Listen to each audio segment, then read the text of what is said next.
سلام، به یه ویدیوی دیگه با من خوش اومدی. توی این ویدیو قراره در مورد مزایای زندگی توی ترکیه صحبت کنم.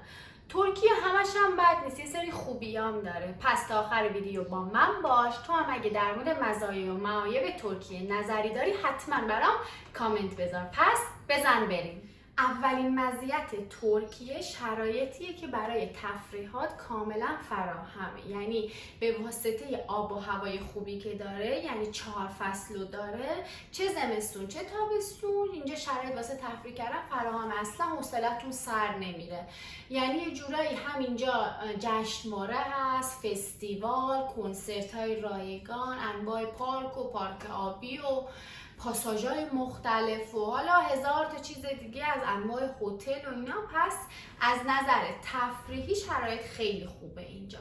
دومین مزیت اینجا امنیتشه. امنیت از چه بابت؟ شما مثلا شب ساعت 2 نصف شب تو خیابون میتونید راحت باشید و احساس امنیت کنید، مشکلی نداره. اینجا مثلا 10 شب به بعد فروش مشروبات الکلی ممنوعه.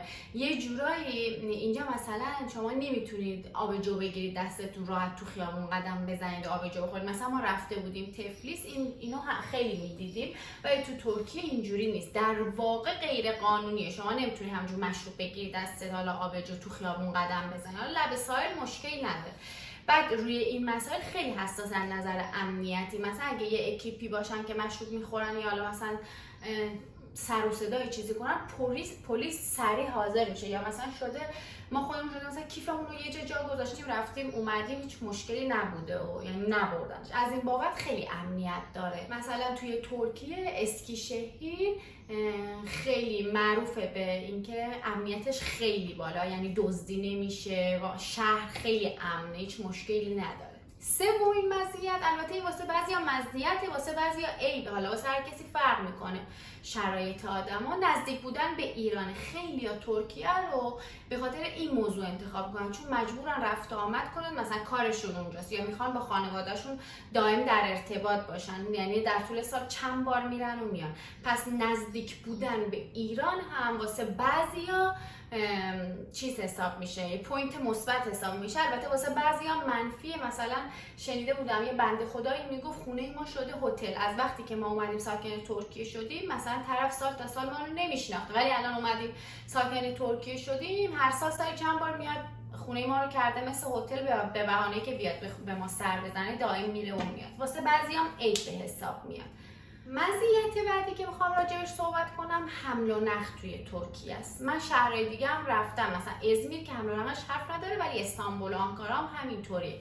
حمل و نقل خیلی خوبه، شما به دورترین جاها میتونید برید بدون بی ماشینی، اصلا شما رو اذیت نمیکنه. در دسترس تنوع حمل و نقل عمومی بالاست، یعنی شما مترو دارید، تراموا دارید، اتوبوس دارید، دلموش دارید. این خیلی باعث میشه که واقعا شرط زندگی براتون خب خیلی راحت تر بشه. پس حمل و نقلش هم واقعا یه پوینت مثبته که اصلا به چشتون میاد، قشنگ تاثیر داره توی راحتی. مزیت بعدی که میخوام صحبت کنم مالیات توی ترکیه است. در مقایسه با کشورهای اروپایی و آمریکایی، ترکیه مالیاتش کمتره. مثلا من میدونم که توی کشورهای اروپایی مثل آلمان حتی مالیات تا 50% هم میره، ولی اینجا تهش مالیاتش 40% است که بازم این یه سری راه در راه دارن که براش انجام میدن. مثلا هزینه‌ای که واسه شرکت میکنن از مالیات کم میکنن و مالیاتشون ارزونتر میشه. پس مالیات توی ترکیه در مقایسه با کشورهای اروپایی و آمریکایی کمتره. شما هم اگه تجربه‌ای دارید یا کشورهای دیگه زندگی میکنید، بیاین در مورد این مورد نظراتتون رو کامنت بذارید که بقیه هم بتونن متوجه بشن که مالیات توی کشورهای دیگه چطوریه.